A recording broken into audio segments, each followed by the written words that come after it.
Welcome back. My name's Joel Duff, and today I'm going to tell you when and where I first became aware of the fact that we live on an ancient Earth. Or put another way, when did I first become aware of the concept of what's been called deep time? To do so, I'm going to take you back to my childhood memories of growing up in Grand Junction on the western border of Colorado. There I spent countless hours exploring the desert hills at the edge of town, always on the lookout for something interesting. In fact, in the scene before you, you are looking at my childhood playground. It was on and in these hills that I encountered deep time for the first time. Since then, the more I've learned about the history of life on Earth, the more I've become fascinated by the incredible diversity of creatures that have lived on this planet.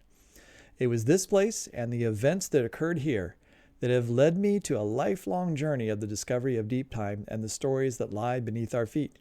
So join me on this journey back in time, both to my childhood and much, much further. We have that coming up.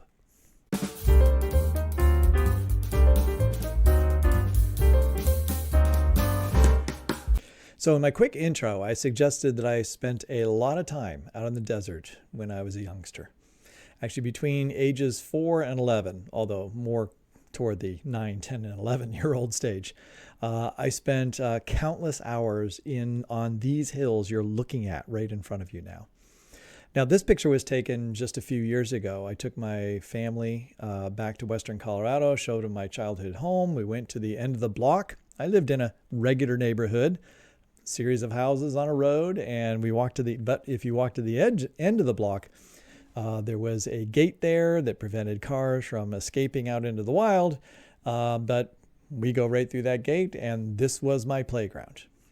Now, there is a difference between what I was able to show my kids, because I'm standing here with my family taking this particular picture, and I was explaining to them that the fence that you see in this picture was not there, and the structures that are way off in the distance also weren't there.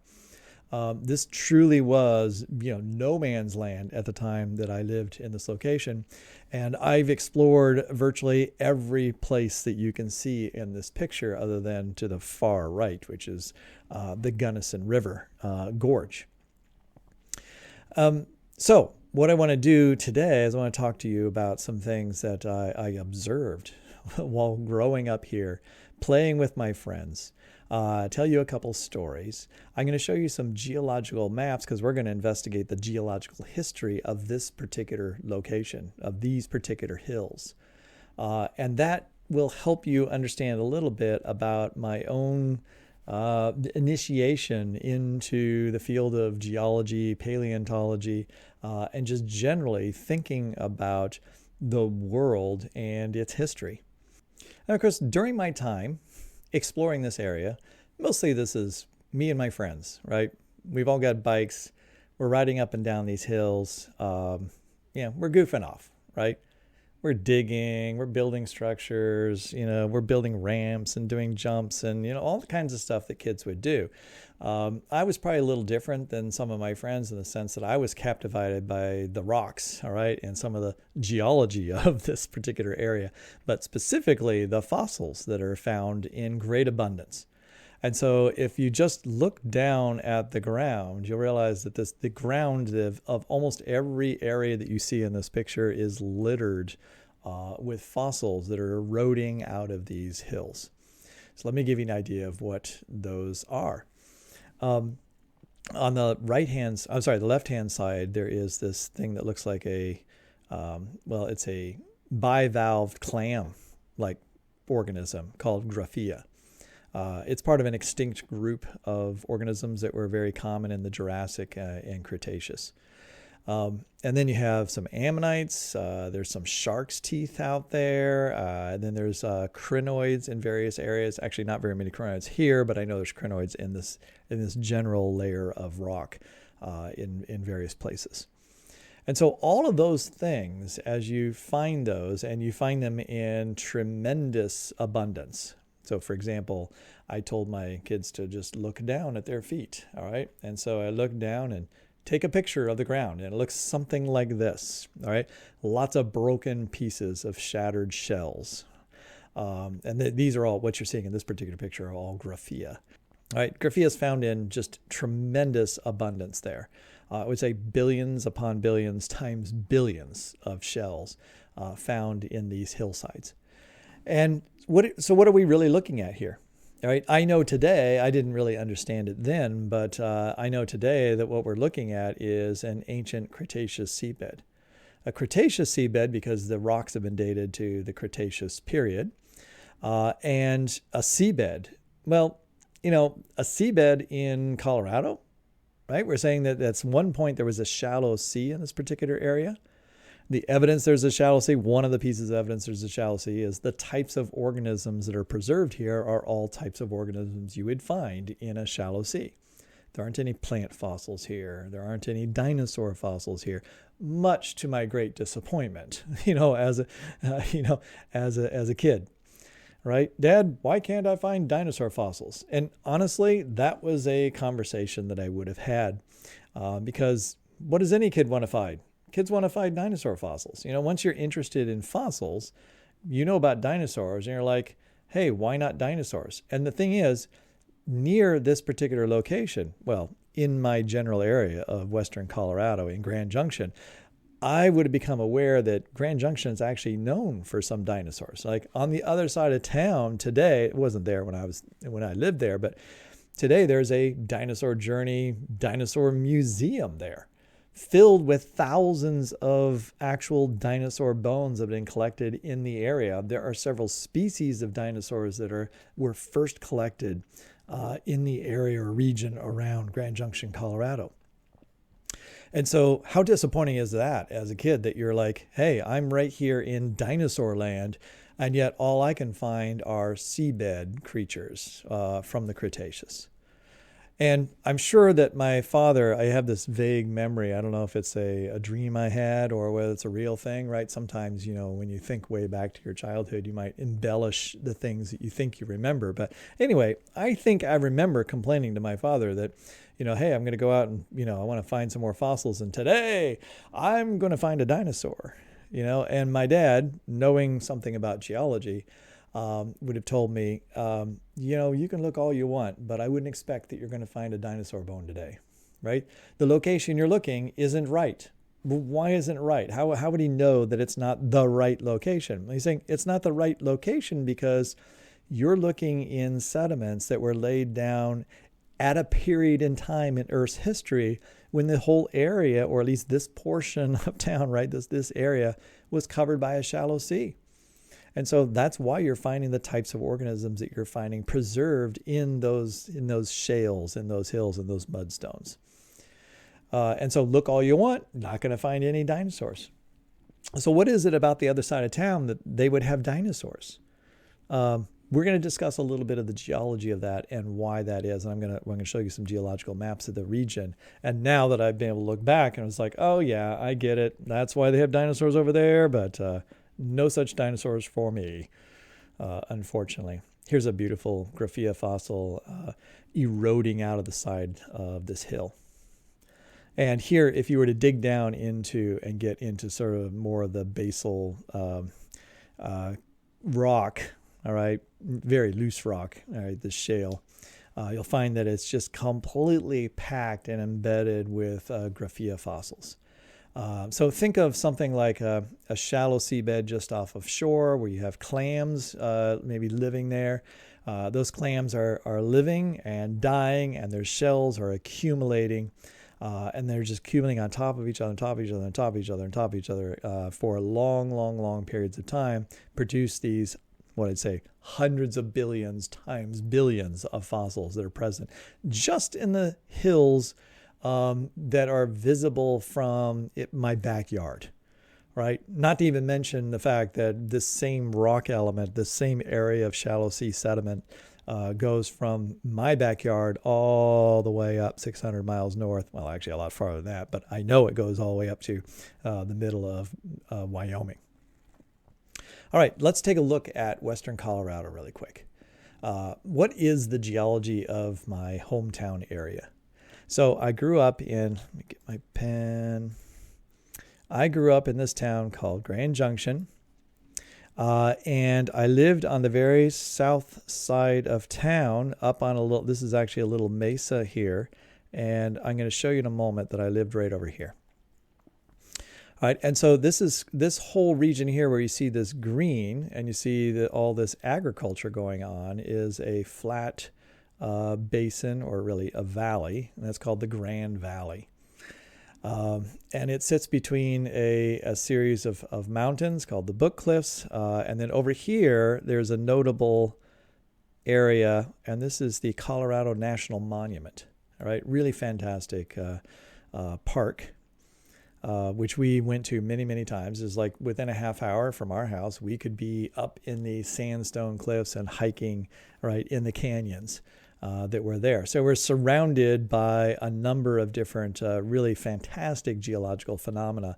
And then what you can't see over here on the side is the Grand Mesa, which is this huge flat, one of the largest flat-top mountains in the world.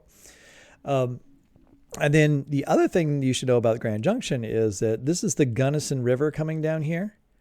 All right, so this is the Gunnison, and it comes right over here. And then coming in over here is the Colorado River. So Colorado comes over here, and guess what? They join right here at the Grand Junction. Okay, so that's where the city Grand Junction is, the junction of the Colorado and the Gunnison River. The Colorado then river proceeds down this valley and then eventually makes its way out of the valley, all right, through a very deep incised canyon. And eventually this is going to make its way down into Canyonlands, to Moab, Utah. And you'll see there's this little dashed line over here. That's the border between Utah and Colorado. So I live like 28 to 30 miles from the Utah-Colorado border in Grand Junction. Okay, that's the basic lay of the land. Let's look a little more closely at a geological map to see, like, at the surface, what is the type of rock that's at the surface across this area. I'm showing you kind of a close-in view here. This is the town of Grand Junction. Here is your Grand Junction of the Gunnison and Colorado rivers. We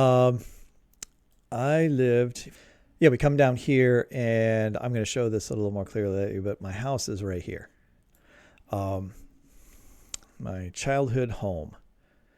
And so all of this area over here has, you see this? It says Q, and this is QT30 and QALC1. The Qs stand for geological formations, which are from the Quaternary period. So within the last 2 million years, very young sediments deposited in this valley. And that might not be surprising because you have two big rivers and they're depositing sediments. And so there's sort of a buildup of sediments in various areas in this valley. But then as you look toward the Colorado National Monument, which is over here, you'll see as you go uphill, I'm going to show you a picture of this. This is considerably higher ground. But even though it's higher ground and very deeply incised by some canyons, what we have going on here is we've got some Ks. See those Ks there? That's the Cretaceous. So that's 65 million years and older. KB is 65 to like 80 million years old or so. And then we have some Js as well. And the Js are incising deeper into the rock, and you get down into the Jurassic rock. And so over on this left-hand side, we have Cretaceous and Jurassic rocks. In the valley, we have Quaternary rocks, or very young rocks. And then where I live, let's go down to where I live here. So I've blown that up. We've got, I come down here, I turn down here, and my house is the second house right here on Glory View Drive. Right here behind the house, in this lot right here, is a church. And that was the church that my father was pastor of for 7 years. We lived in the manse, and a manse would be a home owned by the church. And therefore we lived in it since my father was the pastor. And so I lived here from the ages 4 to 11 up to about 4th grade. And where I went to school was I would, if I didn't take the bus, which I often didn't, I would hop on my bike or walk with my friends. We'd come up, we'd cross this main road, and then we'd actually work our way through there was an alfalfa field there. And And we work our way through this alfalfa field that we had a path through. And then there was actually a path up between two other cornfields or alfalfa fields, up to here where we would go to Lincoln Memorial School. And the school's still there from I went here in the 1970s. I took my family back there and we drove down that road. I stopped in front of the school. I was blown away. I mean, the building on the front is identical to my memory. And the classroom at the end, which was my fourth grade classroom when we left, looked to be exactly the same as it was from almost, 40 some years ago. All right. So, but important thing here I need to show you is that I'm living right here. So as I said, I'm living in a neighborhood. Here's a whole series of houses down Glory View Drive. And so I could leave my house, ride my bike, and this is uphill. So I'm going uphill, a gradual grade. And I go uphill and I get to the end of the road. And then when I cross the end of the road, I go into this area of hills. All these lines, by the way, these squiggly lines, those are elevations. So here, this is 4,700 feet in elevation. So Grand Junction is actually fairly high. All right, it's way down in the Grand Valley, but nonetheless, this whole area of the Colorado Plateau is quite uplifted. And here we have, now we've got a different color of rock here. So I want to point out that what I was in was quaternary rock. Right? So, or quaternary sediments, really. And so my home was in quaternary sediments. And this actually explains something that I never really understood when I lived there. All right? When I lived there, I was like, I had the backyard and we'd like dig in the garden. My parents had an extensive garden and, I was digging up the potatoes and stuff. And, I'd find a few rocks and things like that. But it's like, there's no fossils here. And it's like, this is pretty boring, right?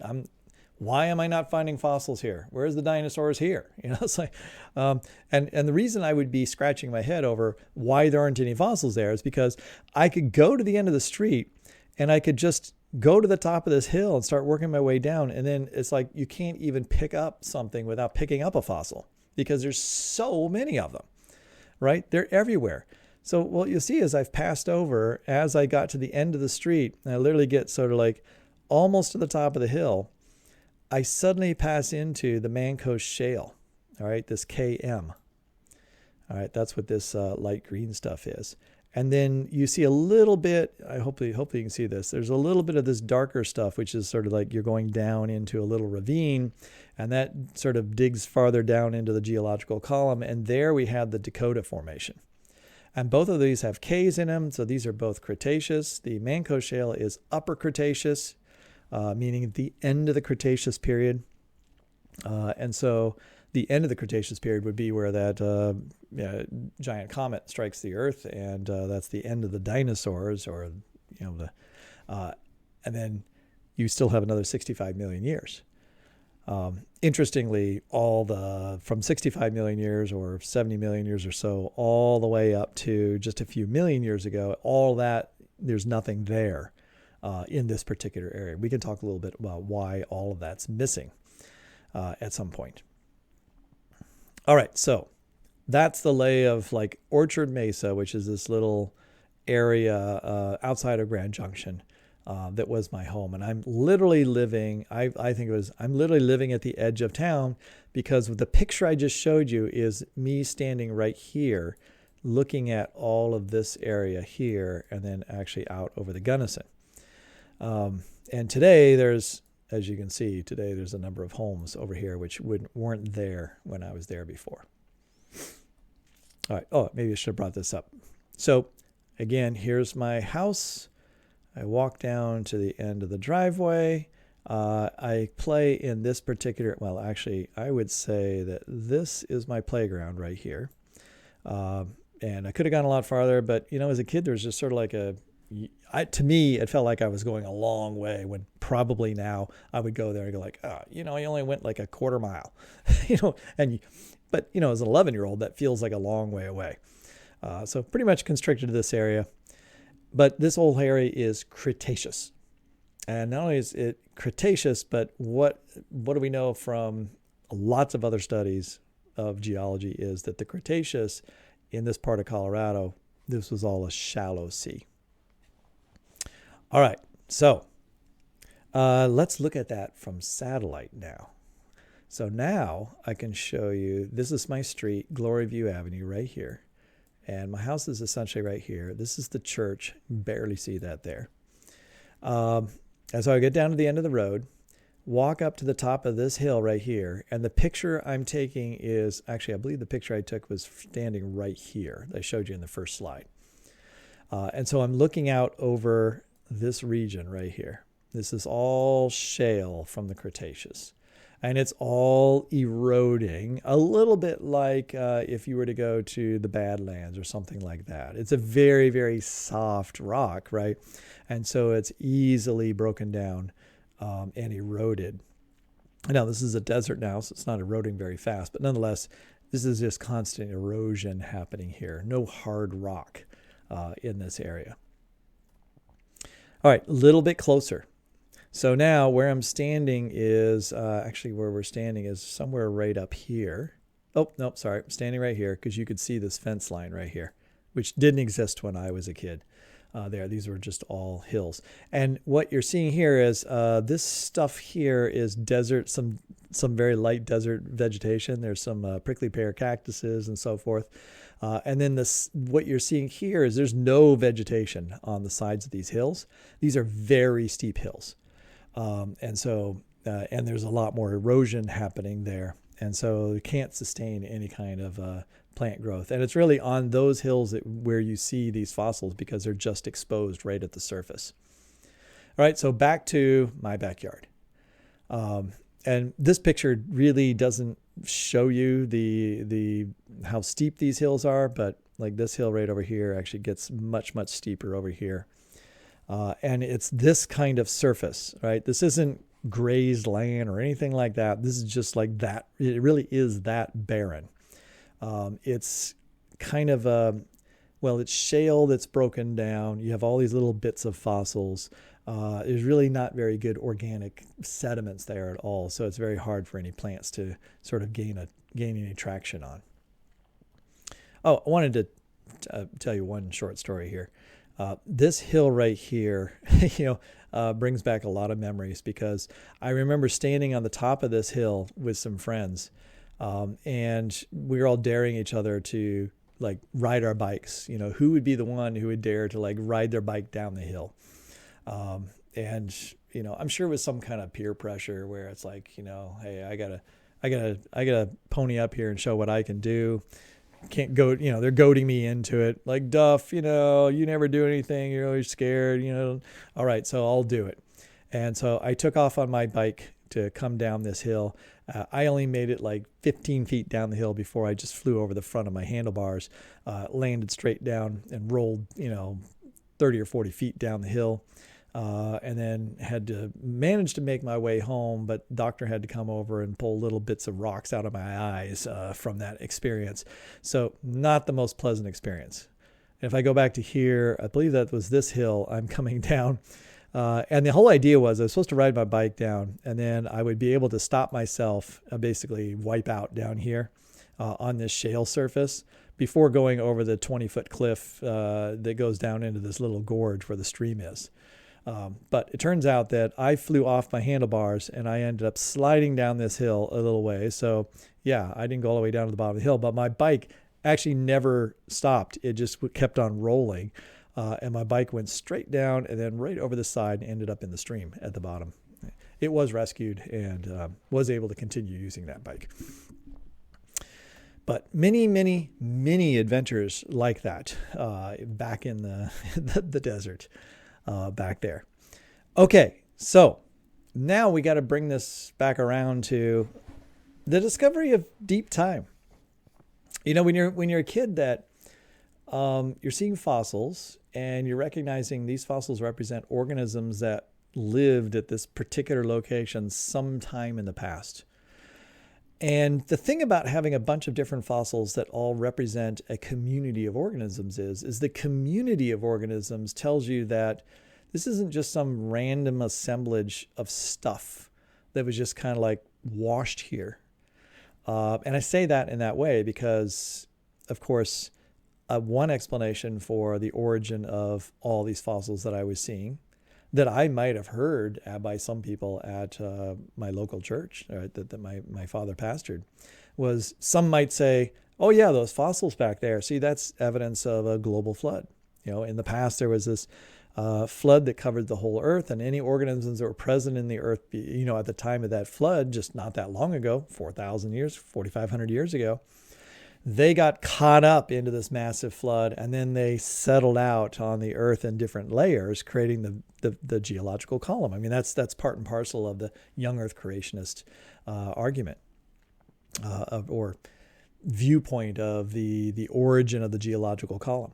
So what I'm doing here when I'm looking at these hills is I'm staring what in the face? I'm staring this portion of history in the face, and I'm saying, okay, I see these hills, and these hills all have one kind of fossil in them. Billions of them, like billions and billions and billions, but they all represent the same sorts of things, right? And so this doesn't seem to be a random assemblage of things. This is a particular set of organisms that looks like they were living in a shallow sea. And these hillsides are made of the kind of rock, the kind of sediments that you would also expect to find as being stuff that's deposited in a shallow sea. In a shallow sea, a warm, shallow sea that may not be all that close to the nearest point of erosion or a river inlet, you're just going to have organic organisms, right? Organisms living in the water that are dying and falling to the bottom of the water path. You have graphia living in the clams living in the base that are filter feeding the water above. And then you have a small amount of sediment, of course, that's being brought into that shallow sea as the water is moving. And it's dropping out, but it's gradually accumulating on the bottom of that shallow sea. And then those shells are being covered from the dead shells, not extinct, graphia that have died, right? And they're getting covered over, and there's just piling up. We're looking at about 150 feet of relief. Like, I'm witnessing about 150 feet thick of this stuff that's just, a pile of shells, of graphia shells that's that thick. And yet what's interesting is if you just go a few miles away, you'll find something completely different in a different layer of rock. And so if we look over here and we look at, over here, there's, Orchard Mesa. Yes. Colorado National Monument is actually going to be over here. A little more toward that way. You got Cretaceous and Jurassic rock, but this Cretaceous rock is older than the Cretaceous rock I'm looking at, right? So I'm in this zone of rock where my parents lived, right, where I lived. That is Upper Cretaceous, right, toward the end of the Cretaceous period. But then over here we've got much older Cretaceous rock, and older would be like another 15 or 20 million years older. Right? And that particular rock is all red sandstone, completely different than the type of material that I'm looking at in the hills where I live, and a much higher elevation. You might wonder, like, how can that be higher elevation if it's older rock, right? You have older rock, and then over here you have older rock over here. You have younger rock over here, which is lower in elevation, quite a bit lower elevation than this other rock. How does that work? Well, it goes something like this. This is the Colorado National Monument. All right. And again, this is our other sort of playground. Not my backyard exactly, but 20, 30 minutes away. You could drive up to the top of the sandstone, sandstone mesa, right? Fairly flat on top, and go hiking in this area. We did that many, many, many times. What you're seeing here is you're looking from the Colorado National Monument into the Grand Valley. And so this large area of the valley, which is where Grand Junction is, and this is actually, I think, Fruita. And then these are the Book Cliff Mountains across on the other side. The thing to notice about these rocks is this is not completely flat. It's not horizontal, all right, to the surface of the earth. It's dipping down In fact, it dips down at even higher rate over the different area. Over here, you can see it even more here. This is dipping down. This whole area is dipping down toward the valley. And so all of these rocks that are higher up in elevation, 400 or 500 feet higher, are dipping down such that eventually they're all going to reach the valley floor, and then they're going to go underneath the valley. Right, so if you extend this back over to where I live, it's dipping down, and I am now on rock that was above these rocks. And at one time, there might have been this shale on top of this rock as well. That's all completely eroded away. Now, what you're seeing here, this is Cretaceous rock, all right? And this is all a sandstone, all right? A sandstone that's laid down in some kind of environment that wasn't marine. And the reason we know it's not marine is because of the type of sand that's found here and what it's mixed with, which is, if there's any fossils, which there's not a lot of, this is a terrestrial environment, but you can think of this as basically a shallow area where you have creeks and rivers, and you have lots and lots of sedimentation occurring in very large areas, because there's even higher elevation areas farther away, which things are eroding from there and being deposited in these vast areas, creating these thick sandstones. What's below this is now down in here, this rock down in here is Jurassic in age. Right. And the dinosaurs that are found in the Grand Junction area are found in more of this Jurassic aged rock. All right, so now I want to go back and I want to show you a profile of a different way of looking at this geological map. You notice this line going across here. All right, we're going to look at that, and this is going to be a section across the Grand Valley. All right, so now we're looking down, not looking at the surface, like what is the age of the rocks at the surface, but we're going to look at a cut down into the earth. And this is what it looks like. So if you start over here, up here on this plateau, that is, you can see now that it is all, graded down. And so eventually all that rock ends up, like all the rocks I just showed you in the Colorado National Monument, that thick layer of sandstone, that thick layer of sandstone just keeps going and going and going and going and going. And it is found below the city of Grand Junction. And the city of Grand Junction is sitting on a thick wedge of other sediments that are sitting on top of that. And so all these different layers, these are all Jurassic layers down here. And these are the Cretaceous layers here. And actually, this is Cretaceous as well. This is QB, which is the Monaco Shale. And the Monaco Shale is the shale that's from my backyard. And that's actually some of the filler that's that's the stuff that grows in this really thick wedge of material in this valley. So I'm going to zoom in on that a little bit so you can see what's going on here. So here we have the Gunnison River, which has eroded out a section of rock through the Cretaceous rock. And the Gunnison River actually reaches all the way down into the upper Jurassic rocks. And so this is the Colorado National Monument rocks, all right, mostly Cretaceous rock with dipping down in some areas where there's canyons into the Jurassic rock. And then over here we've got, again, we have Cretaceous rock, and this is Cretaceous rock. The Q's on top are just these very light, little thin layers. That's just the sediment that's eroded and been moved around on the surface. And so therefore it is new deposits. Well, those deposits are of much more recent times. And so from Cretaceous times. And so the whole valley is covered by a thin layer of new sediment that's Cretaceous. But underneath, most of the valley is filled with this thick wedge of KM, which is the Monaco Shale, which you can't see here, but that's this thing right here. So this whole big, thick area. And by the way, how thick is it? If you get all the way over to the other side of the valley, it's more than 1 kilometer thick. All right, now I lived over here. All right, I'm living over here, and I'm seeing a thinner wedge of that, and then I get to see what's right below it, which is the Dakota shale just below that in my backyard. It wedges down into or incised down into that particular stuff. So this is really notable, though. I mean, over a kilometer thick of Monaco shale on the other side of the valley. So what's going on here? What's going on here is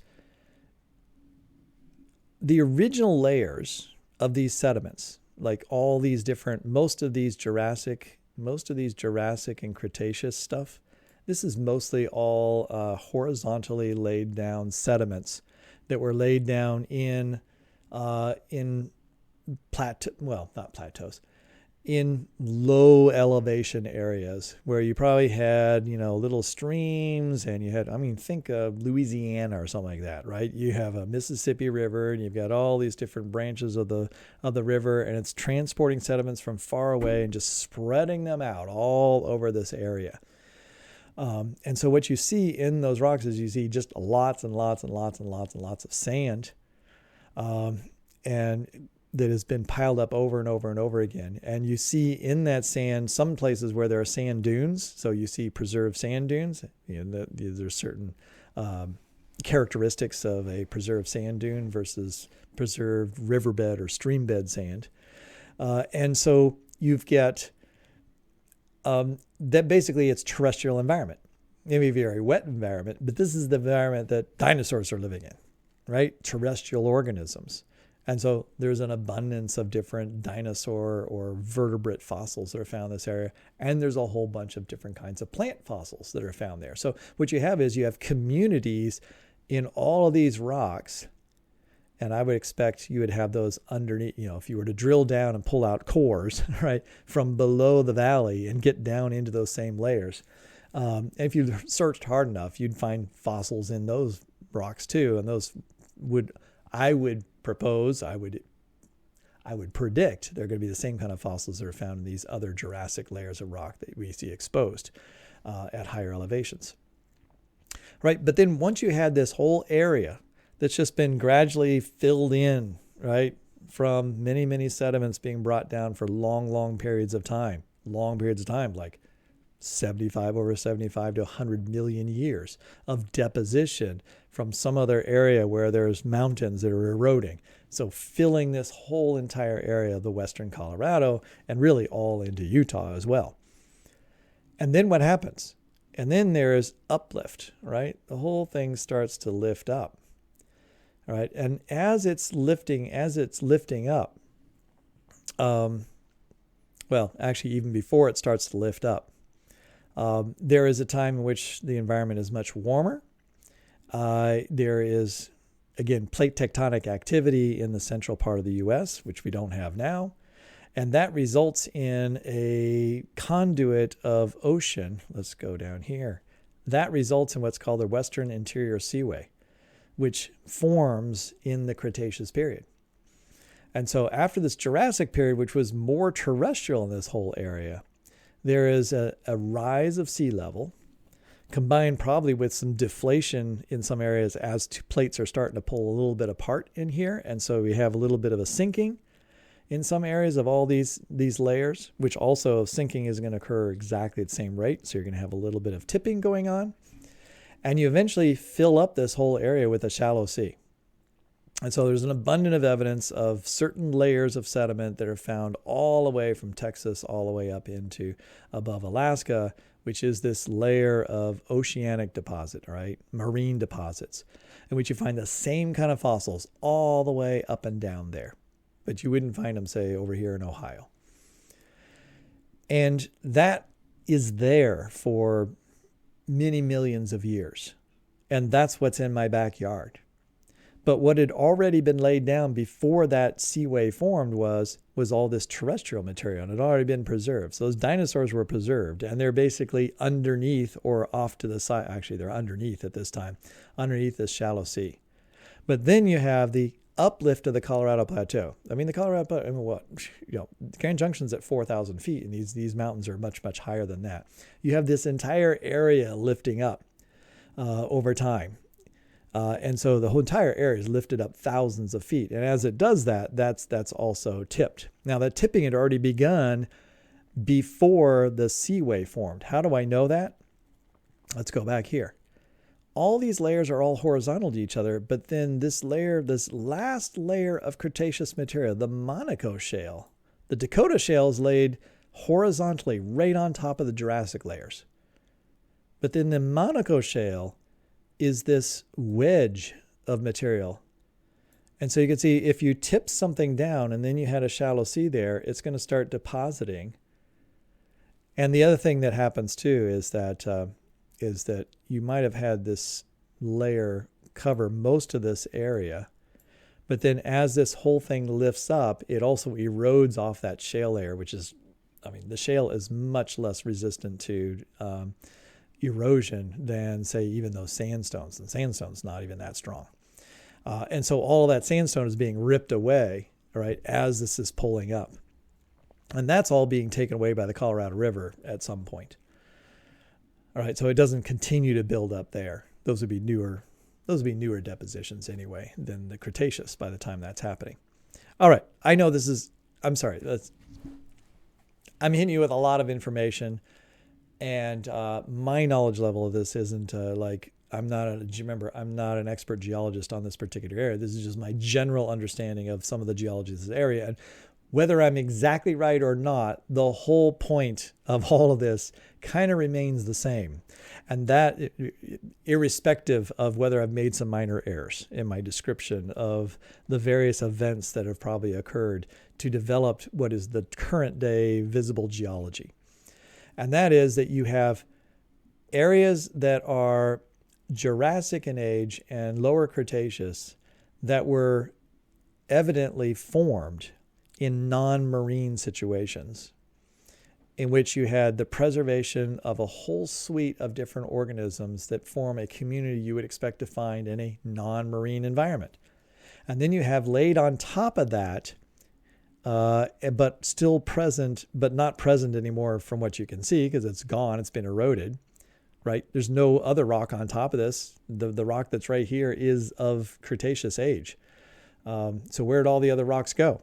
Well, some of them never got deposited because if something lifts up, at some point it's just eroding, right? That's why there's no Cretaceous sediment on here, right? This is all just running off, and therefore there's no new sediments being deposited. But sometime in the past, the shallow sea covered this region, laid down a layer of this shale. But then after that, you had the uplift begin. And once you had the uplift begin, basically everything in this part of Colorado is just eroding, right? Since 65 million years ago, pretty much this whole area of Colorado is only eroding.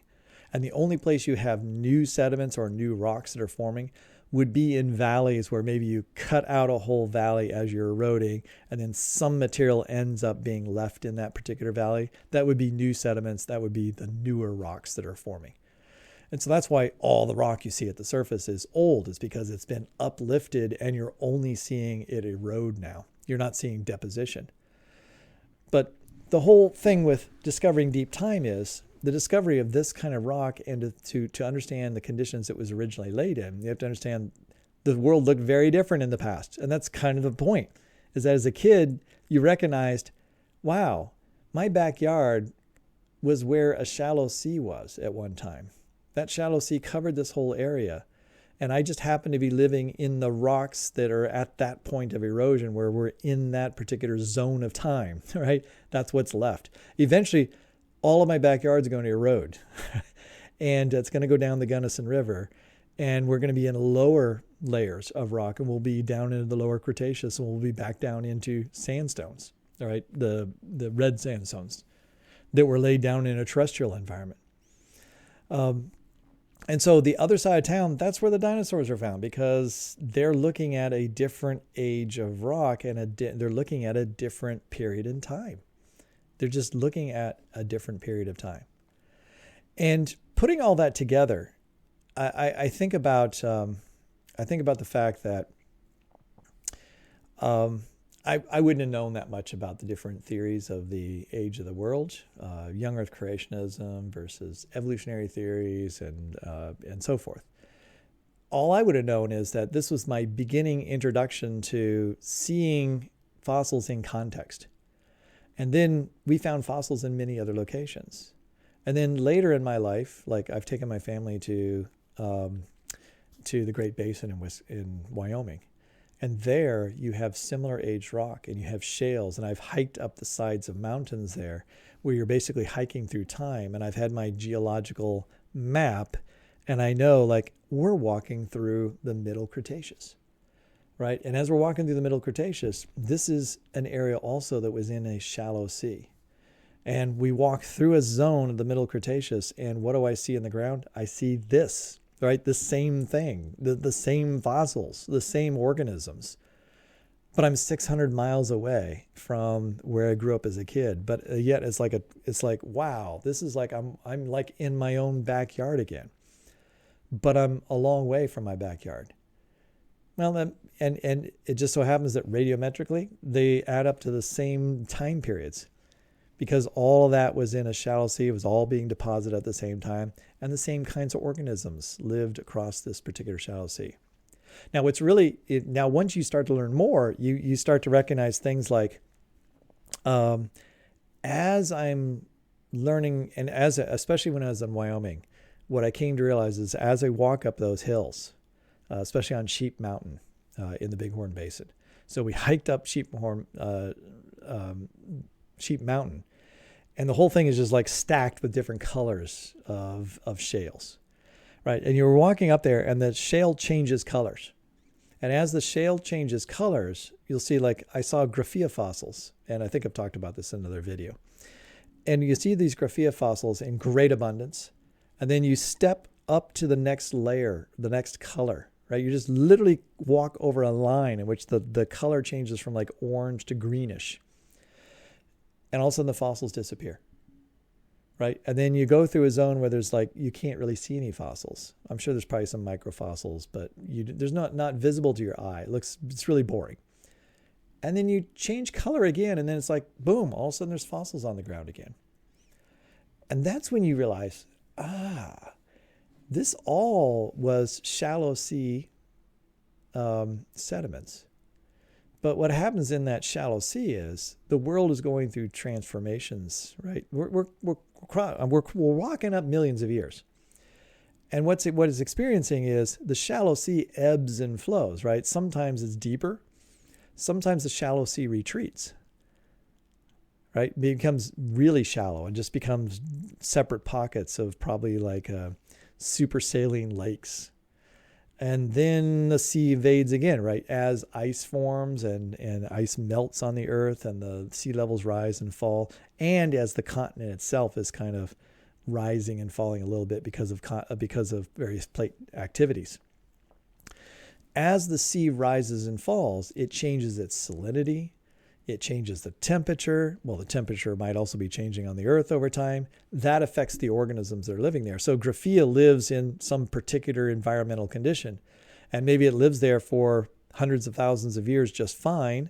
And then all of a sudden, the sea changes, right? The salinity changes, other things change. And how do we know it changes? Well, it's pretty obvious when you're walking up that hill because it changes color. The ground changes color. In other words, the chemistry of the sediments themselves, of the water column that the sediments were laid down in, maybe the amount of organic material that was present and other things, all of that is changing and therefore resulting in you can see the rocks are a different color because of their different chemistry now.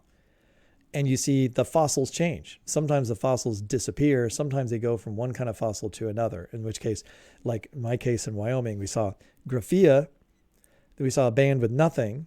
And then we saw another layer of shale that had belemnites, which are a type of squid, which I hadn't seen before, right? And so those squid invade that particular shallow sea because of whatever conditions were there, right? All these things are like you're stepping through history and you're seeing the changes in the environments being preserved for you in those particular rocks. This is something that I think young Earth creationism has really great difficulty explaining because they need to explain all of this as having happened in just a year. Like all those sediments had to be laid down basically all at the same time. And so not only is there a consistency of this all being marine sediments because of oxygen isotopes and the different kinds of the constituents of the different minerals that are in that particular rock that's preserved there, and the type of mudstone shales that they are. So that's consistent. It's not all jumbled up. And then the fossils that are found in that particular rock are also consistent with the type of rock that it is. And then it might be capped off with other rock that has other fossils in it that are terrestrial, but they're typically another community. And that represents a community like once the shallow sea disappears, you're going to have some sediments maybe from higher elevations around, fill in that area above it with terrestrial organisms. And many times there's a very clean break between these, right? Sometimes called unconformity, but nonetheless, what you see is maybe certain kinds of mudstones or shales, fine sediment from like being in the water column and just settling out, to then sandstones, which are like larger particle sizes, which come from more flowing water and from wind. And so then you have that sand, and then maybe it just all of a sudden, the shallow sea dries up, and all of a sudden now you have a terrestrial environment, and you'll see that clean break in the fossil column, or the fossil column, geological column. And of course, I don't understand in a young Earth creationist context where you have all this sediment being deposited really, really quickly, how you get these incredibly clean breaks. But if you think about history as being this very long, deep time thing where the environment is changing, where you go from deposition to maybe deposition stops, and then deposition starts later on because of some change, right? There's input of sediments, then whatever was the source then dries up, and then you don't have any input, and then maybe you have some erosion, right, for a period of time, and then you have more deposition. That's going to create distinct layers in the geological column, which is what we observe. The other thing is there's just billions and billions and billions of fossils there. It's just in the enormity of the numbers of fossils that I've witnessed at some of these locations. Again, going back to this, to see this and to recognize that you can walk along this same layer, and as long as you stay at in that same layer, you just see the same thing over and over and over and over and over and over and over again. And you start calculating, like in this 65 foot thick layer, if this thing is just packed full of these things, you're talking trillions of fossils. And how do they get all collected just in that one layer and then suddenly abruptly not in the layer above or below? How does that sort out?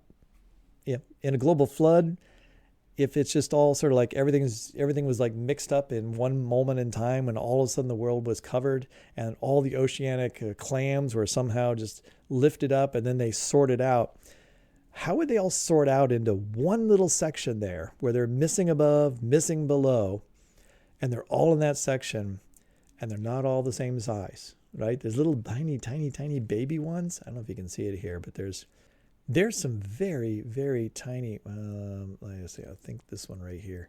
That's a very little tiny version. This is a little tiny graphia right here. Here's a little tiny graphia right there. It's a little baby, right? Here's another little baby one right there too. But then you also have these really large ones, right? So you have a mixture of large adult, right, probably multiple year old clams, along with all these little tiny baby clams. And then you have ones that are completely broken and shattered pieces that are right in with the larger whole ones. And so what this represents is it's an assemblage of what looks like a community you would find if you were in a shallow waterway. And you were to find, well, here's all the older remnants of dead clams, but you also have a whole bunch of little babies that are the new ones. And if they got covered up or they don't survive, right? Lots of little ones are not going to survive, but they leave their shells behind. And so this assemblage is a natural assemblage of what you might expect to see in a particular environment like this. A chaotic flood or a flood that sorts out fossils isn't going to sort things into natural assemblies of fossils like we see here. As usual, don't really know how to end these things. I'm trying to remember all the points I wanted to make. But just going back, I lived here when I was, most of this is things I would have come to understand to some small degree when I was 10 or 11 years old. Now, I guess I should say my father, as I mentioned before, my father's a pastor, and he's a pastor of a church that's part of a denomination that actually has quite a few people in it that would call themselves young earth creationists. There are other pastors in that denomination that would say that they would affirm a young earth interpretation of Scripture.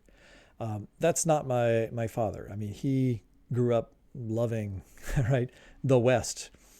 We traveled all over the place in Utah, in Colorado. Loves these particular mountains. It has a real appreciation and love of geology. And really, if you have that, right from the beginning, and you're always thinking and looking at the rocks and asking yourselves questions about how did this particular set of rocks form? What did this look like in the past? You kind of can't help but come to this deep time perspective, this ancient earth perspective of the world. And so I think, my father instilled that in me. Not that he told me, this is what you have to believe, or, this is what you need to know. He sort of showed me the world, right? Showed us the world, my sisters and I, that, took us to these places, and we hardly ever had like explicit conversations about like, well, what exactly are you seeing? Like, how might you interpret this? It was more just by seeing it, you ask yourself those questions. And then later on, when you go to school, you go to other places, you see other things, you travel. We traveled a lot to many, many other states. And you see that, like I said before, you see the same rock formations, you see the same kind of fossils, you see the same consistency and patterns. And eventually, of course, you start learning about those things in high school and college, and you start understanding some of the theories behind that. But you already have seen sort of like the raw evidence, even if you weren't interpreting it necessarily originally. Since you've seen the raw data, once you then are confronted with different perspectives, like, oh, here's a young earth perspective, and here's a perspective, an old earth perspective. I would say I didn't have like a thou shalt be an old earth creationist, sort of thing from my parents or anything like that. It was sort of like, here's the world. And then when I was confronted with, here are the different like theories to explain the things you've seen, I had seen so much evidence that it would be very, very difficult to place that evidence into a young earth view. All right, it fits very naturally into an old earth view. That all these things, all these rocks represent specific points in time.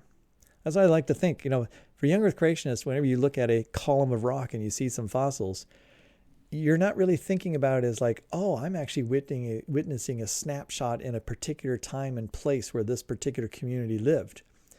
All you're looking at is, okay, well, this is a whole bunch of individual things that happen to just get deposited right here in a global chaotic event where I don't really know where those organisms came from. I don't know what they were doing before this flood, right? They're not in their natural assembly of what they were at the time. So it's very difficult to interpret them in that particular context.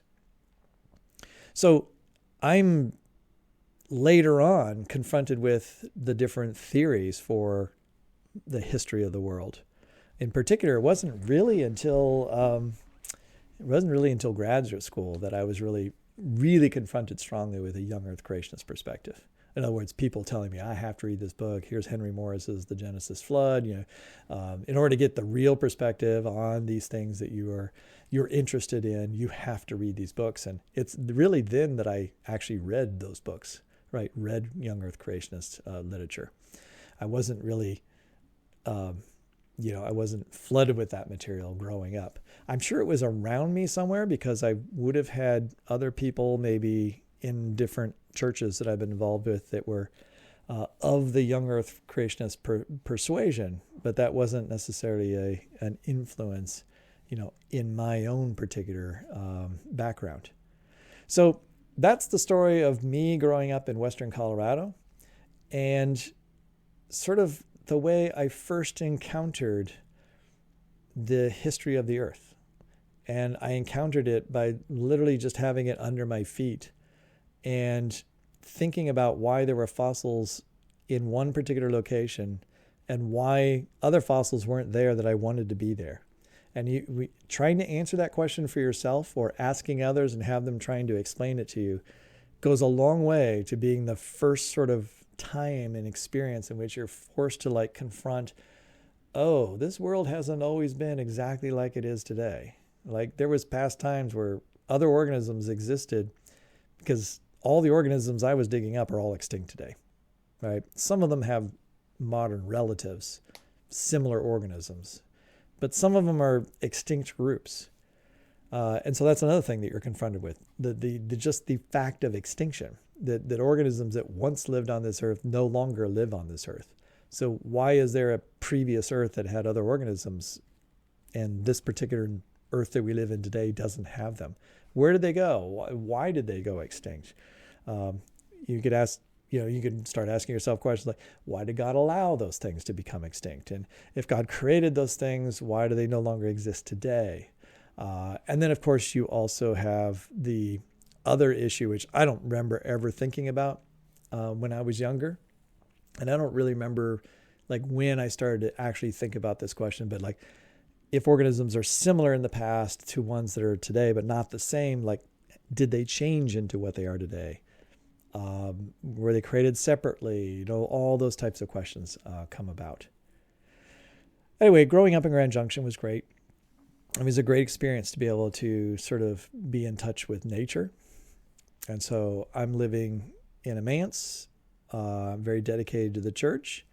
So I have that spiritual side of spiritual development in my life, which is very, very important to me even till today.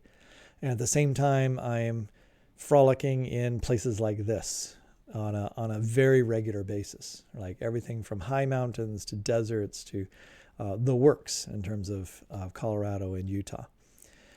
And you put those two together, and that explains a little bit about why I am the way I am today. And that's kind of why I also took my kids there, right? And it's like, here's where I grew up.